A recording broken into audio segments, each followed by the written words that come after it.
Hello everybody. In this video, I'm going to take a look at some of Donald Trump's tweets. I'm not looking at the politics, but the English. I've chosen 11 almost at random, but I've chosen ones that best represent his style of English, both good and bad aspects. But the purpose of this video is not to mock or to ridicule Donald Trump, but to use his tweets as an example of best and not so best practice when it comes to writing English. So, 11 tweets. Let's get started.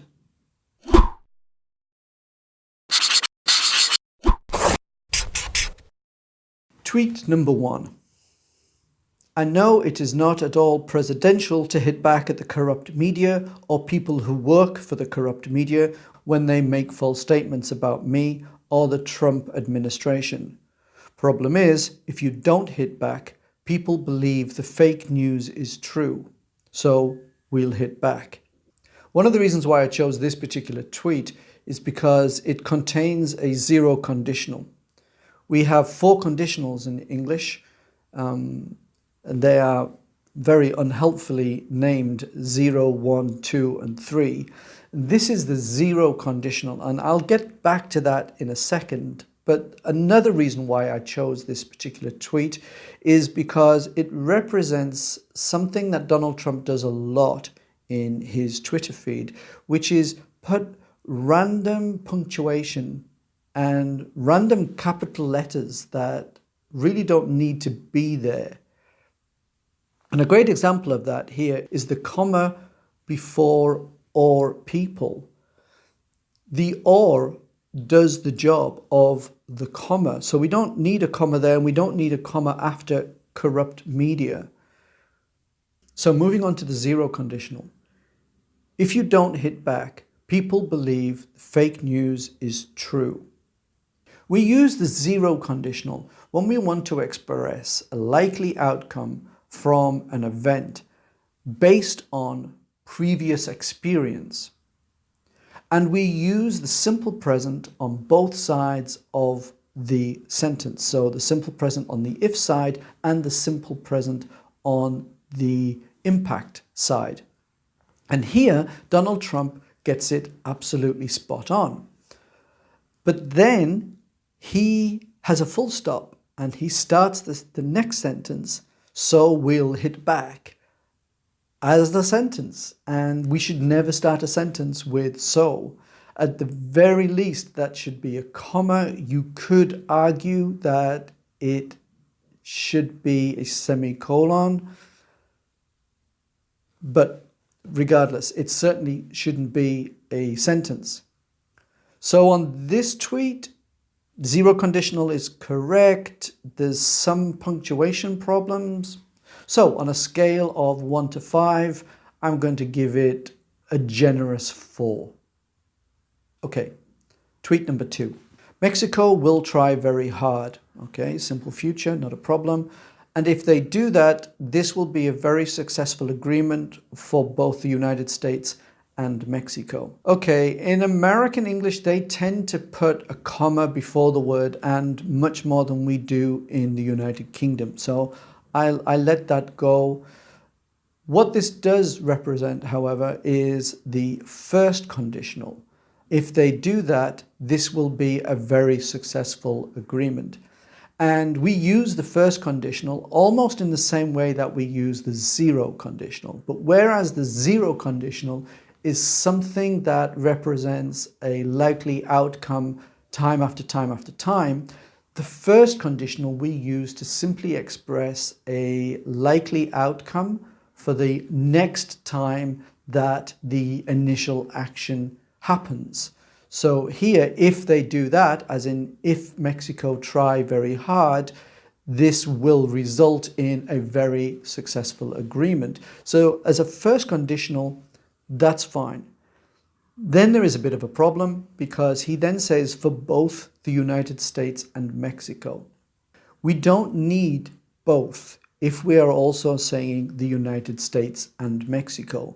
Those two things tell us that it is both. You could just simply say this will be a very successful agreement for the United States and Mexico. But this is a mistake that a lot of people make in both speaking and writing English. So I'm not going to be too harsh on him for that. I'm going to give him, for this particular tweet, again, 4 out of 5. It's very short, and he got the first conditional correct. Okay, tweet number 3. Okay, so this tweet is a little bit more complicated because this tweet should contain the third conditional. And we use the third conditional when we want to talk about an alternative event in the past, so an event that did not happen in the past, and the likely outcome of that event if it had happened. And the construction that we have for the third conditional is to say past perfect on the if side of the sentence, and then would and present perfect on the outcome side of the sentence. And Donald Trump doesn't do any of that. He's written, if President Obama made the deal that I have made, and that should be if President Obama had made the deal that I have made, both at the border and for the economy, the corrupt media would have hailed them as incredible, blah-de-blah. But we also have some other issues here as well. Again, we don't need the word both because we have the word border and we have the economy, and that tells us that it is two things. So the word both is redundant here. Also, this is one of his great examples of putting in these random capital letters. So we've got a capital B in border and a capital E in economy. I don't know why.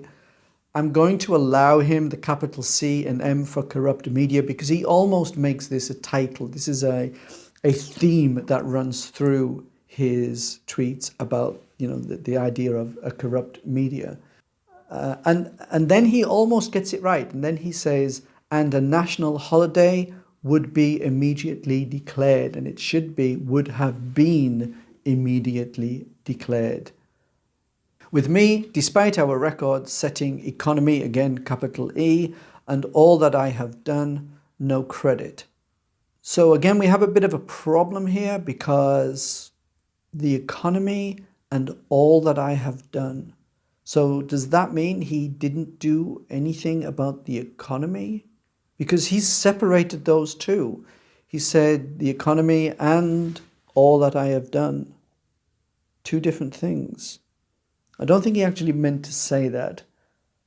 And then, he finishes out with no credit. So this is a really bad tweet. It fails to deliver the third conditional. There are problems with capital letters, some punctuation issues. Really, this is no more than 2. At a push, I would say 3 out of 5. Not good. Okay, tweet number 4. And again, this is another example of the third conditional. And again, he gets it wrong. But he gets it wrong in a different way this time. So let's have a quick look. If the morons who killed all of those people at Charlie Hebdo would have just waited, the magazine would have folded. No money, no success. Because it's the third conditional, it should be past perfect on the if side. So if the morons who had killed, or actually you don't even need the had there. So if the morons who killed all of those people at Charlie Hebdo had just waited. So you certainly, absolutely do not have the would on the if side of a conditional. Never should happen. The magazine would have folded. So this bit he gets right. He actually gets the second part of the third conditional right. And then no money, no success. So he's got the wrong use of the third conditional. I'm going to give this 2 out of 5. Okay, tweet number 5. The polls have shown that dead people voted for President Obama overwhelmingly and without hesitation. He must be doing something right. Okay, this is an example of present perfect, have shown. We use present perfect when we want to suggest that an action that has been completed in the past has an impact on our present. And he uses this absolutely correctly. He is indicating that the polls have shown, so the action of showing us, or the action of demonstrating something to us, is in the past. And the consequence of that, the outcome of that, is that we can believe, we can regard President Obama as doing something right. So this tweet is perfectly fine, except we have the adverb overwhelmingly. And where he has placed it, it's not best advised to put there. The good rule of thumb in English is that we always put the adverb as close as possible to the verb that it refers to. So in this case, overwhelmingly is connected to the verb to vote. So it would be better to put it closer to that. So ideally, the polls have shown that dead people overwhelmingly voted for President Obama and without hesitation. He must be doing something right. But on the whole, it's not a bad tweet. I'm going to give this 4.5 out of 5. Tweet number 6. New book just out. The Real Deal. My decade fighting battles and winning wars with Trump, comma, close quotes, is really wonderful.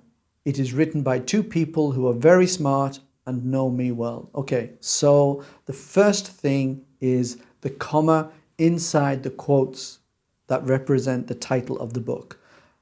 Wrong. I am absolutely sure that the comment is not, that the comma rather is not part of the title, and so therefore should be on the outside of the quotes. It is written by 2 people. This is the passive voice, no problem there, blah, blah, blah, as opposed to all the books where the author has no clue who I am. Okay, so who I am is a good example of an embedded question. An embedded question in English is a question that is placed inside another question or inside a statement. And I have a video that explains that in much greater detail if you want to watch that. But here, Donald Trump absolutely gets it right. Apart from the comma, there's not really anything wrong with this tweet. So I'm going to give it 4.5. A very confident, very sure 4.5 out of 5. And that's it for part 1. Don't forget to subscribe and click the bell icon if you haven't already done so in order to be notified about part 2 and subsequent videos on the channel. Thanks very much for watching. Don't forget to check us out on Facebook and Instagram. Bye bye now.